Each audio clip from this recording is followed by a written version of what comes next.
Probably half of them white. No, to the right. What? Probably half of them white. Nancy, the exciting thing about now that you're a winner is that you will have a vote in next year's winner.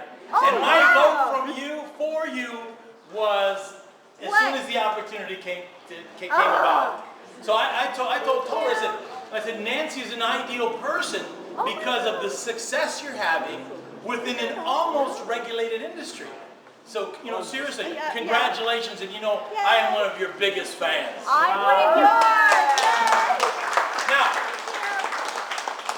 what I want to share with you in this title here of Build It One Conversation at a Time, I want you to notice the emphasis on the it and notice the emphasis on the time.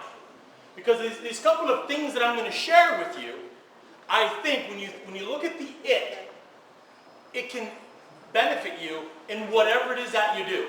You want to grow a blog, you want to grow a business, you want to build a brand, you want to let the world know who you are, you have that opportunity. The emphasis on the word time is that no matter what you want to do, at whatever age, at whatever stage in the game, at whatever level in your career, the word time is the one variable that no matter how much we try to assign a value to it, it's impossible. Give a project a time, 14 days, 14 hours, 14 months, 14 years.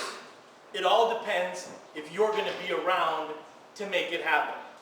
So what I'm trying to say is take advantage of these couple of tips that I'm going to share, and always remember that time, don't think you have a lot of it. We have the time we have right now. Tomorrow is no guarantee. In 2005, who was on Facebook? 2005. There's going to be very few hands, and those of you, if you were in school. But as a brand, how many of you were on Facebook? In 2005, brands could not even spell Facebook. At Northwestern University, this is a sample screenshot of when we used to use AOL Instant Messenger as our microblog before Twitter was invented. You'll notice on this screen right here, this is less than 140 characters on each post, but it's real-time engagement with a student that wanted to order a pizza. I was able to intervene in a conversation that he was having with someone else, had him cancel an order from the competitor and order from us. Once that conversation for the pizza order was done, on the top line I said, let me know when I can help you and hook you up with the pizza party. Followed it up with my contact information. Also join our Facebook group. What the F, are you serious? Dude, you're everywhere. 2005. We were killing it on Facebook when Facebook first landed at Northwestern University, and we were doing it through groups. I had a community manager before that word even existed. We had I called it my microblog before that even existed. But in reality, you see what this is? This is a conversation. So the success in whatever you want to do next is going to be based off of a conversation, even if they are one at a time. Those conversations that you have, please make sure that they are something that nurture emotional-based connections. To give you an example, in the pizza business, you will always be able to go buy it someplace for $5. You'll also be able to go to a grocery store and buy it two for $5. So whatever you are selling, whatever you are doing, even if it's a blog, there's somebody out there that has it web optimized, that has an app, that has a really cool way for their blog to be read much easier and much faster than yours. Nurture the emotional-based connections so that when they make a decision, do I go here or do I go here, that emotional part is so strong that it always leads you back to you. Avoid those pitfalls. I'm going to give you an example here. Last Chicago Marathon, Jeff Willinger at 8:26 posted on Facebook and Twitter, he posted online that his earbud had fallen off. That his worst nightmare, 26.2, is that miles or kilometers? Miles. Was going to be run without an earbud. Everyone else was just giving pity. I said, now wait a minute. the Chicago Marathon.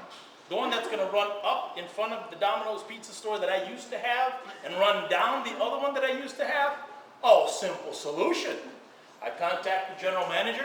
Where are you? And I typically don't like that phone call, where are you? But this time I had to ask them. I'm getting off the red line at Division. I know there's a CVS there or a Walgreens. I say, go in there, buy a new set of headphones. Get poster board and a marker. Call me when you get into the store.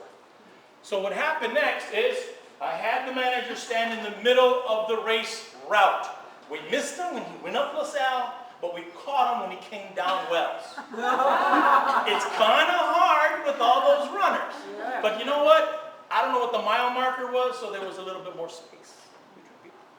So as we stood in the middle of the raceway with a sign with his name, and obviously we're tweeting him, Jeff, look out for somebody on Wells in Division. We got your back. We presented him with the set of earbuds. To tell you the truth, Jeff does not even live within what was the delivery trade area. He lives in the suburbs. Although we were able to do stuff with him through Social Media Club, so because of the fact that he's a friend, and I saw the need as a brand, you put the face behind the logo and you make it happen. Now, I have a video here. It's because of the audio, I asked him basically, how did we make you feel? And he said, Ramon, you made me feel like $1 million.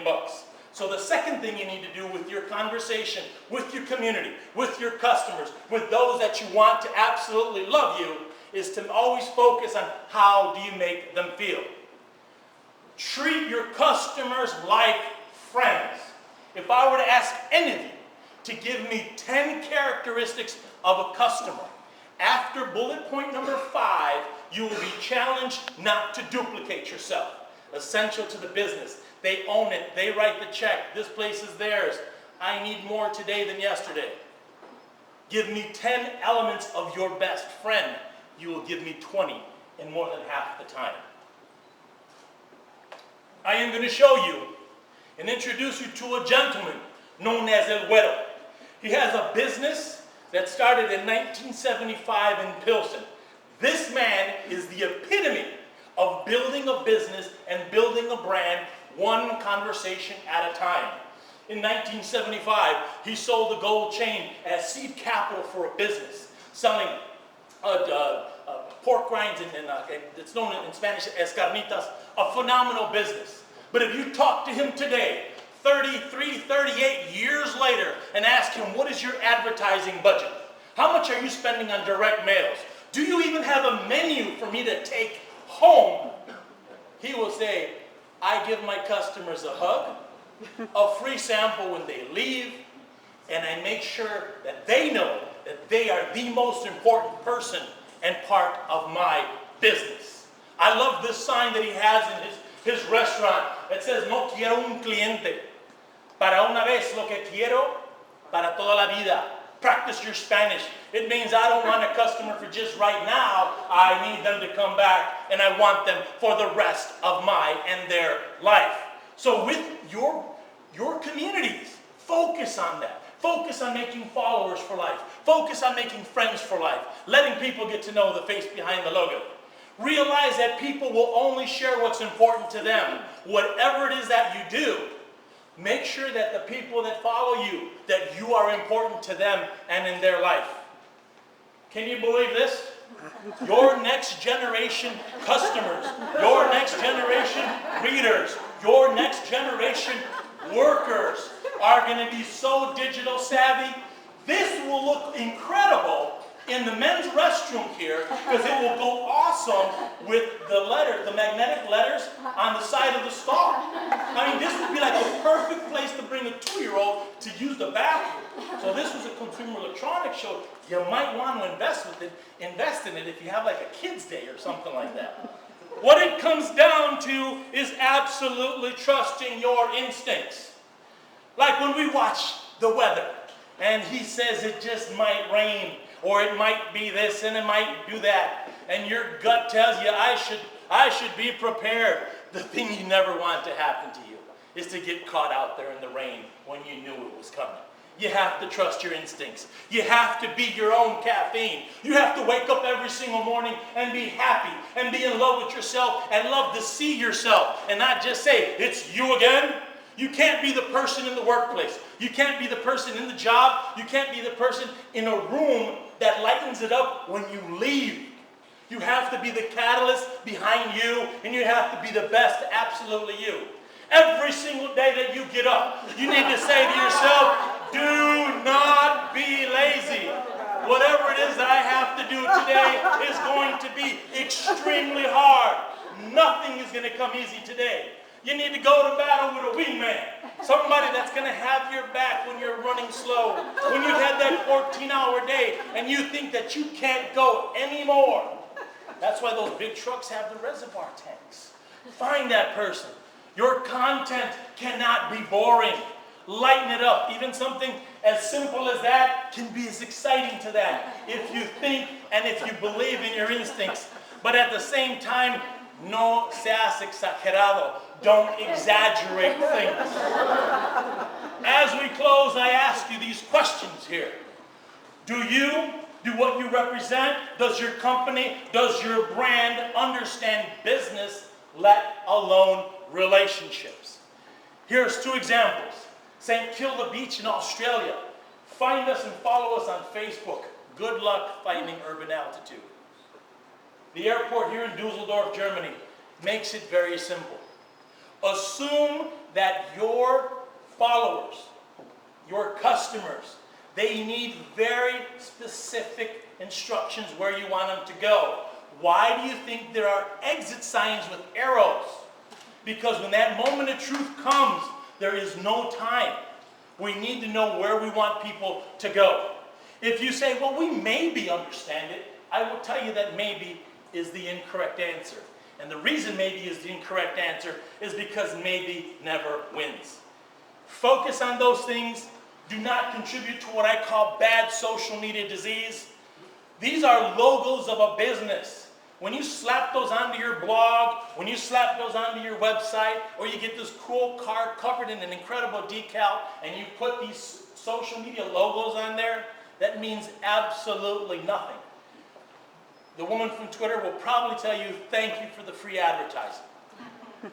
Be specific where you want people to go. It's almost a worldwide epidemic. It doesn't matter if you are in London. It doesn't matter if you're in Hamburg or right here in the backyard of Chicago. Don't contribute it to bad social media disease. Just tell people where you want them to go and what you want them to do. If you pay attention to those tips, maybe. You just might maybe get some love back from your customers. And Nancy, I specifically added these photos because I kind of want to give you a hint. You are the 2013 Chicago Social Media Person of the Year. And if Minnie Mouse can say, I want to kiss RamonWOW, RamonWOW asks, can I get a kiss from Nancy Loo? Thank you very, very much.